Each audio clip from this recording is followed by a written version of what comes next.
Rasulullah Shallallahu Alaihi Wasallam bersabda, hari paling baik di mana matahari terbit pada hari itu adalah hari Jumat. Pada hari itu Adam alaihissalam diciptakan, dan pada hari itu pula Adam dimasukkan ke dalam surga serta diturunkan dari surga. Pada hari itu juga kiamat akan terjadi. Pada hari itu tersebut terdapat suatu waktu di mana tidaklah seorang mukmin sholat menghadap Allah mengharapkan kebaikan, kecuali Allah akan mengabulkan permintaannya. Hadits riwayat Muslim. Oleh sebab itu, hari Jumat merupakan hari yang amat istimewa bagi kaum muslimin. Banyak kelebihan dan keutamaan yang disediakan Allah Subhanahu wa Ta'ala kepada hamba-hambanya. Pada hari Jumat, umat Muhammad Sallallahu Alaihi Wasallam berkumpul di masjid-masjid untuk mengikuti sholat dan sebelumnya mendengarkan dua khutbah Jumat yang mengandung wasiat bertakwa dan nasihat-nasihat serta doa. Ini selaras dengan kata Jumat yang secara bahasa berasal dari kata al-jamu' yang artinya berhimpun. Terhimpunnya kaum muslimin ini merupakan perintah Allah Subhanahu wa Ta'ala dalam firman-Nya. Wahai orang-orang yang beriman, apabila diseru untuk menunaikan sholat pada hari Jumat, maka bersegeralah kamu kepada mengingat Allah dan tinggalkanlah jual beli. Yang demikian itu lebih baik bagimu jika kamu mengetahui hakikat yang sebenarnya. Al-Quran Surah Al-Jumu'ah ayat 9. Solat inilah amalan paling utama di hari Jumat. Menunaikan solat Jumat hukumnya wajib bagi muslim laki-laki yang berakal dan sudah balik, kecuali bagi mereka yang tengah melakukan safar atau perjalanan dan bagi orang yang memiliki uzur, halangan seperti sakit parah, pingsan, dan hilang ingatan. Lantas seperti apakah caranya kita memaksimalkan ibadah di hari Jumat, utamanya sholat fardu Jumat, agar keberkahan, pahala, serta ampunan darinya kita raih dengan sempurna?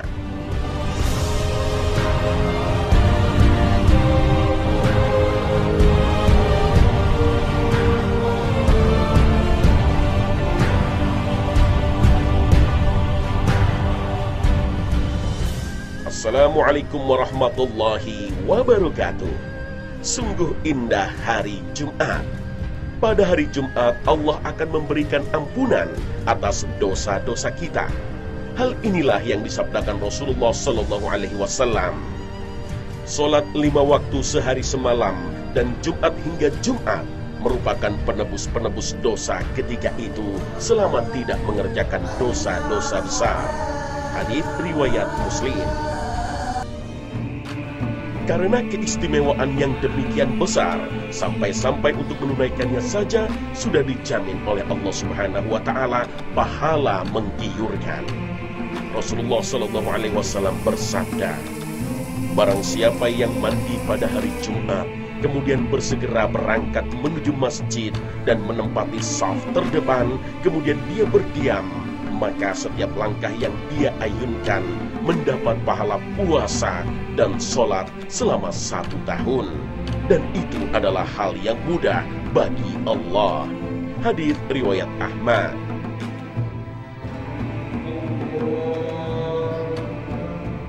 Sungguh indah hari Jumat. Allah menjadikan seorang mukmin yang meninggal pada hari Jumat sebagai salah satu tanda husnul khatimah atau kematian yang baik. Rasulullah Sallallahu Alaihi Wasallam bersabda, setiap muslim yang mati pada siang hari Jumat atau malamnya, niscaya Allah akan menyelamatkannya dari fitnah kubur. Hadits sahih riwayat Ahmad dan Tirmizi.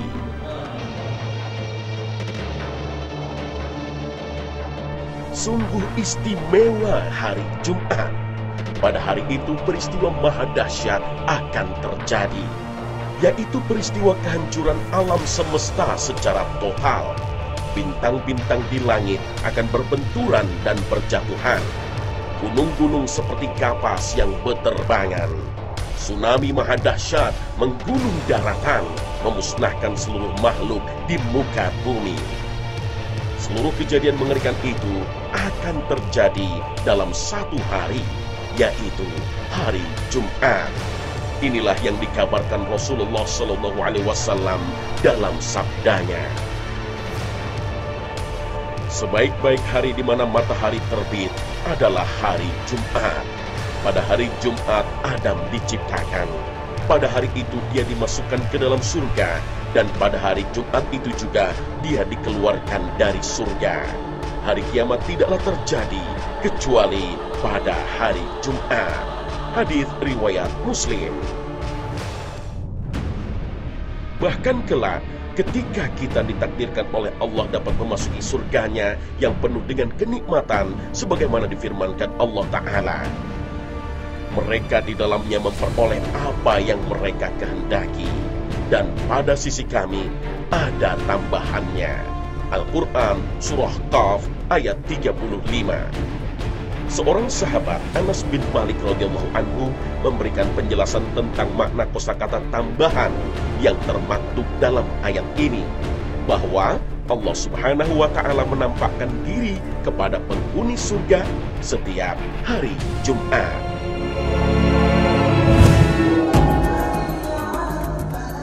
Begitu besar keistimewaan yang Allah Ta'ala khususkan untuk hari Jumat.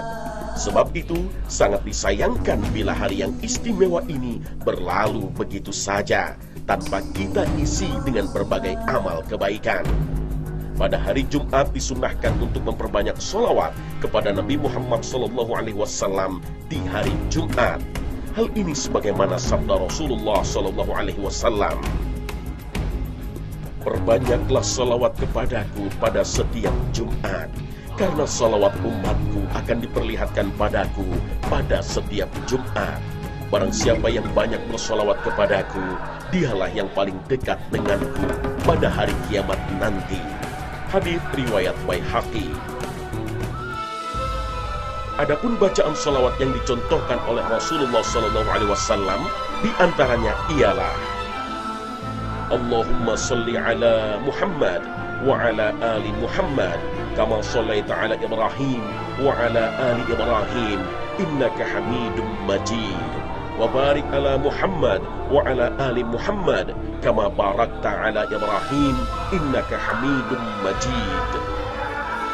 Ya Allah, curahkanlah salawat kepada Nabi Muhammad dan keluarganya sebagaimana Engkau telah curahkan salawat kepada Nabi Ibrahim dan keluarganya. Sesungguhnya Engkau maha terpuji lagi maha mulia. Ya Allah, curahkanlah barakah kepada Nabi Muhammad dan keluarganya sebagaimana Engkau telah curahkan barakah kepada Nabi Ibrahim dan keluarganya. Sesungguhnya Engkau maha terpuji lagi maha mulia. Hadis riwayat Bukhari dan Muslim. Seorang muslim yang gemar merutinkan bacaan sholawat tiap pagi dan petang, kelak di hari kiamat akan mendapatkan syafaat dari Rasulullah SAW, sebagaimana sabdanya, barang siapa bersolawat kepadaku ketika pagi dan ketika sore, masing-masing 10 kali, ia akan mendapatkan syafaatku kelak di hari kiamat. Hadis riwayat Bukhari. Disunahkan bagi tiap muslim untuk mandi pada hari Jumat. Rasulullah SAW bersabda, jika salah seorang dari kalian hendak menghadiri sholat Jumat, hendaklah ia mandi. Hadis riwayat Bukhari. Adapun cara mandi Jumat, tata caranya sama seperti mandi besar atau mandi disebabkan junub, yaitu dengan berwudu terlebih dahulu, lantas membasuh seluruh tubuh dengan air yang suci dan mensucikan.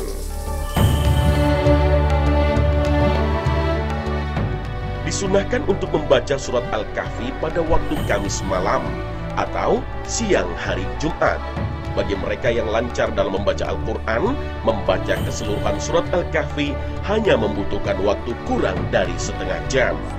Dalam hadis riwayat Abu Sa'id Al-Khudri, Nabi SAW bersabda,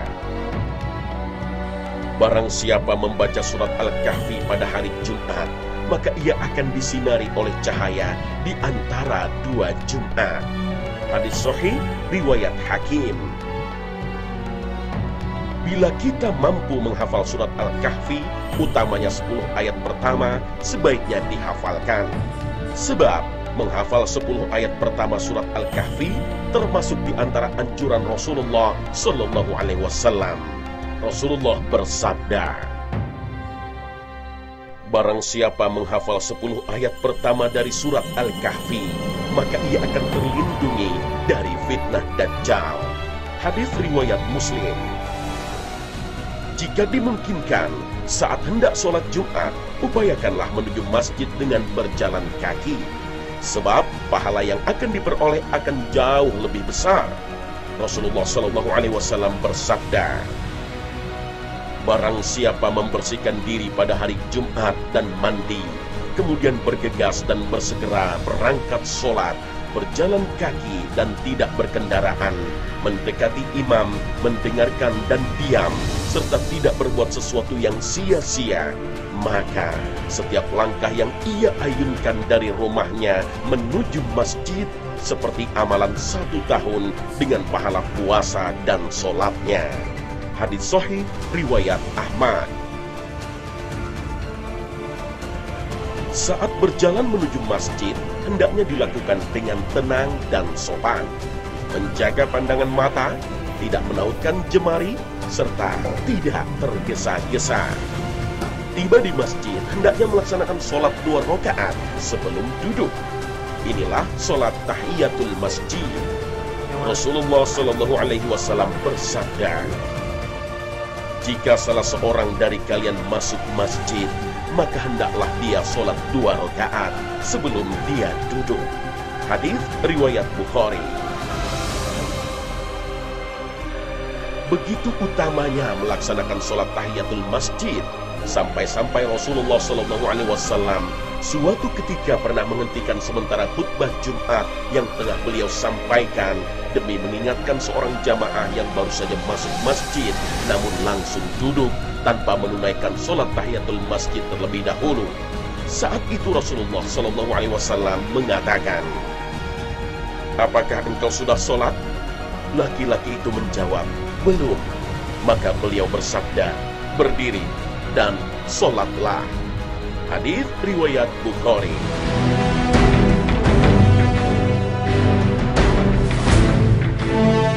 Assalamualaikum warahmatullahi wabarakatuh. Pemirsa Khazanah Trans 7 yang dimuliakan Allah. Allah Subhanahu wa taala sangat memuliakan hari Jumat. Demikian pula Nabi SAW sangat mengagungkan hari Jumat. Saking khususnya Allah Subhanahu wa taala sampai mengumandangkan depannya dengan kalimat ya ayyuhalladzina amanu. Artinya hanyalah orang-orang beriman yang mendapatkan undangan khusus dari Allah Subhanahu wa taala.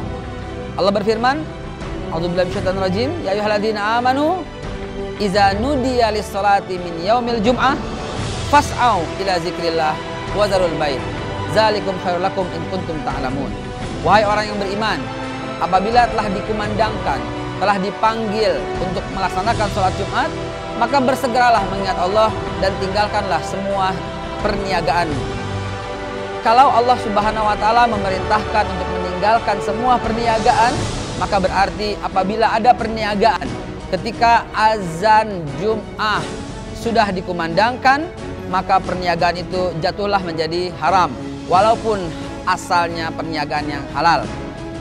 Jadi sangat fokus utama bahwa hari Jumat kita jadikan pemimpin hari, penghulu hari, sebagaimana yang disabdakan Nabi SAW, Yaumul Jum'ah Sayyidul Ayyam. Hari Jumat adalah penghulu hari. Lalu bagaimanakah kita menyikapinya? Sangat disunahkan kita bersih-bersih diri kalau mau masuk ke dalam hari Jumat. Jumat pagi kita sudah mulai mandi dan menggunakan pakaian yang baik, karena Allah perintahkan khuzu zinatakum inda kulli masjid. Jadi pakai pakaian terbaikmu ketika masuk ke dalam masjid. Wabil khusus hari Jumat. Ketika setelah kita mandi dengan bersihnya, dan disunahkan pula untuk mencabut bulu ketiak, dan bahkan Nabi sunahkan juga mencukur bulu kemaluan, dan Nabi juga sunahkan memakai wangi-wangian. Lalu setelah itu bersiaplah untuk menyambut kedatangan hari Jumat yang suci. Maka duduk dengan tertib, diawali dengan mengucap salam di antara jamaah yang sudah hadir lebih dulu. Kalau bisa hadir lebih awal agar dapat mengisi saf-saf di depan. Dan selalu isi saf di depan agar jamaah yang datang belakangan tidak melangkahi. Dan jadilah makmum yang cerdas, yaitu makmum yang mengerti rukun-rukun khutbah. Rukun-rukun khutbah ada 6, dan makmum wajib mengingatkan apabila khatib melanggar yang 6 rukun itu. 6 rukun itu adalah yang pertama mengucap hamdalah, yang kedua mengucapkan syahadat, asyhadu an la ilaha illallah wa asyhadu anna muhammadar rasulullah. Yang ketiga wajib membaca sholawat atas Nabi, Allahumma sholli ala sayyidina Muhammad wa ala ali sayyidina Muhammad. Yang keempat wajib juga membacakan ayat Al-Quran di dalamnya. Yang kelima wajib pula untuk mendoakan mendoakan umat Islam, muslimin wal muslimat. Dan terakhir harus menyeru kepada takwa dengan kalimat mari tingkatkan iman dan takwa. Jadi dengan kecerdasan ini mudah-mudahan khutbah dan semuanya menjadi sebuah ibadah yang utuh dan lengkap pula dan sah diterima rukun dan syarat-syaratnya.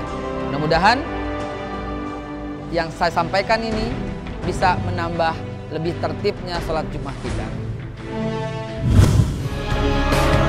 Sering kita dapati ketika azan berkumandang, orang yang memasuki masjid biasanya diam berdiri mendengarkan kumandang azan hingga selesai.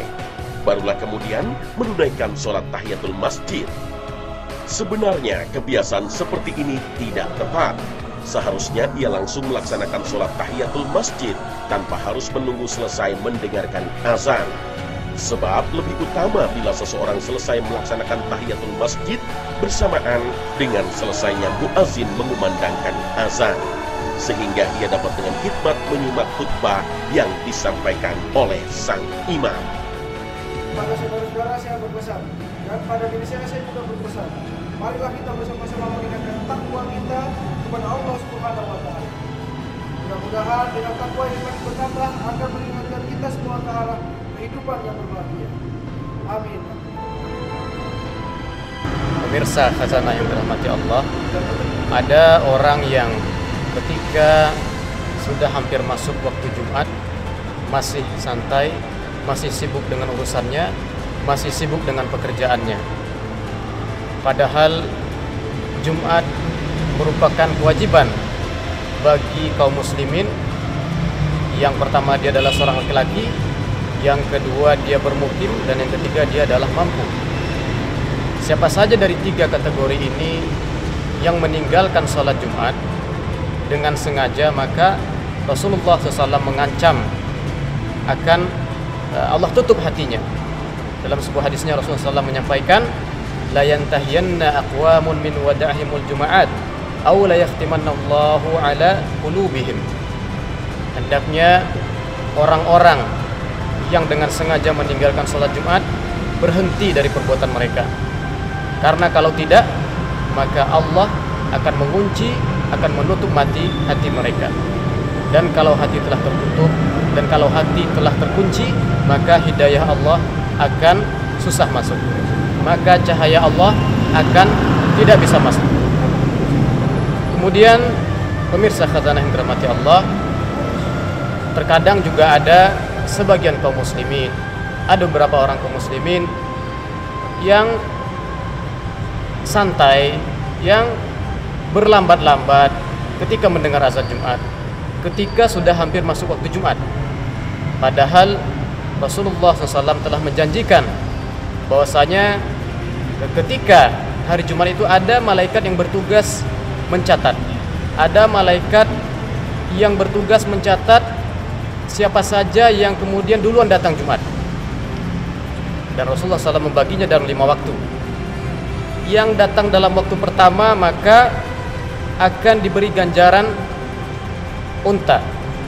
Kemudian di waktu berikutnya akan diberi ganjaran sapi. Kemudian di waktu berikutnya akan diberi ganjaran domba. Di waktu berikutnya akan mendapatkan ayam. Dan di waktu yang kelima atau yang terakhir akan mendapatkan telur. Nah, begitu khatib naik mimbar, maka malaikat menutup bukunya. Otomatis yang datang setelah itu tidak akan mendapatkan keutamaan lebih dari yang datang sebelum-sebelumnya. Kemudian berikutnya adalah ketika pelaksanaan Jumat, maka ini juga harus kita perhatikan agar tidak mengganggu, tidak berbicara, bahkan sekedar memerintahkan orang lain untuk diam, maka itu merupakan perbuatan yang sia-sia. Rasulullah SAW bersabda dalam hadisnya, "Man qala li akhihi wal imamu yakhthub ansit faqad lagha." Siapa saja yang mengatakan kepada saudaranya, diamlah, sedangkan ketika itu imam sedang berkhutbah, maka ia telah berbuat yang sia-sia. Perbuatan yang sia-sia merupakan perbuatan yang merusak sholat Jumat kita. Kemudian juga tentu saja ada anjuran dan ada yang diperuntukkan untuk khatib. Khatib hendaknya juga sesuai anjuran Rasulullah SAW agar mempersingkat khutbahnya dan memperlama sholatnya. Rasulullah SAW menyampaikan tanda kefaqihan seseorang itu adalah pendeknya khutbah dan panjangnya sholat. Oleh sebab itu, pendekkanlah khutbah dan panjangkanlah sholat. Pemirsa khazanah yang dirahmati Allah, semoga Allah memberikan kemudahan kepada kita, memberikan kekuatan kepada kita, sehingga keutamaan-keutamaan Jumat tadi bisa kita raih semuanya. Seringkali rasa kantuk yang teramat sangat menghinggapi kita manakala khatib tengah menyampaikan khutbahnya. Hal ini jangan dibiarkan begitu saja. Seharusnya kita berusaha semaksimal mungkin untuk melawan rasa kantuk. Rasulullah bersabda, apabila salah seorang dari kalian merasakan kantuk pada hari Jumat, hendaklah ia berpindah ke tempat duduk kawannya, dan kawannya berpindah ke tempat duduknya. Hadis sahih riwayat Baihaqi. Hal penting yang sering terabaikan oleh kita adalah merapatkan shaf. Padahal merapatkan shaf termasuk kesempurnaan sholat Jumat. Shaf yang rapat merupakan sarana yang dapat membuat bersatunya hati-hati kaum muslimin. Sebaliknya, jika tak bisa merapatkan shaf, itu cermin dari kondisi kita. Nu'man bin Bashir radhiyallahu anhu meriwayatkan dalam sebuah hadis, Rasulullah SAW menghadapkan wajahnya kepada manusia dan bersabda, luruskan shaf-shaf kalian, luruskan shaf-shaf kalian, luruskan shaf-shaf kalian. Demi Allah, benar-benar kalian meluruskan shaf-shaf kalian, atau Allah akan menjadikan hati kalian berselisih. Nu'man berkata, maka aku melihat seseorang menempelkan bahunya dengan bahu kawannya, lututnya dengan lutut kawannya, mata kaki dengan mata kaki kawannya. Hadis riwayat Abu Daud, Ibnu Hibban, dan Ahmad. Wallahu a'lam bis-shawab.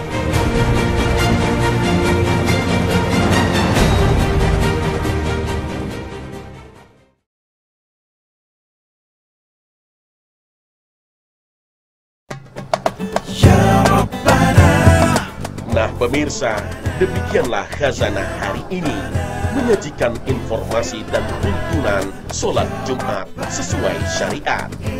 Semoga tayangan khazanah hari ini mampu diambil hikmah dan ilmunya. Tiada yang lebih kami harapkan selain ridha Allah dan apresiasi Anda. Akhir kata, wassalamualaikum warahmatullahi wabarakatuh.